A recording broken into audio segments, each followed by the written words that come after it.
This is a test. Have you ever been startled by an interruption on your television from the emergency broadcast system? A screeching alarm blasts during your favorite TV show, and you sit up and wonder what might be happening. This system was developed in 1963 to provide the President of the U.S. with an expeditious method of communicating with the American public in the event of war, threat of war, or grave American crisis. As the years passed, it was expanded to emergencies at the state and local levels. The interruption usually ends with the words, "This was a test of the emergency broadcast system. This was only a test." In Genesis 22:1, we are startled by a story of God's command to Abraham to sacrifice his son Isaac. However, the chapter begins with these words. Sometime later, God tested Abraham. He said to him, "Abraham." "Here I am," he replied. Before anything happens, the reader is notified that this is only a test. In other words, God is going to test Abraham's faith and has no intention of actually requiring Abraham to sacrifice his only son. Abraham passes this test of faith, and God provides a ram, a substitute for the sacrifice of Isaac. This event is the climax in the story of Abraham's journey of faith. God made a covenant with Abraham that through his offspring, the entire world would be blessed.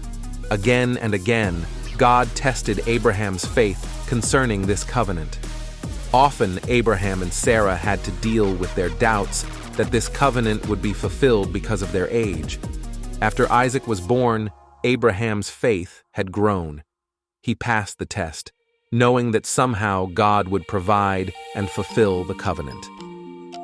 The offspring of Abraham, Isaac, and Jacob became the nation of Israel. Through Israel, the promised Messiah arrived, and God's covenant to bless the whole world was completed. Today, we are a part of this covenant. In Matthew 10:40, Jesus said, "Anyone who welcomes you welcomes me, and anyone who welcomes me welcomes the one who sent me." This long chain from Abraham to us continues the fulfillment of this covenant. Through us, people welcome Jesus into their lives, and by welcoming Jesus, they welcome God. The question is, will we pass the test? God wants to bless people through us by sharing the person and presence of Christ with them. Jesus told his disciples that those who welcome us will be rewarded with God's blessing and life. Are we willing to offer a simple act of kindness in the name of Christ?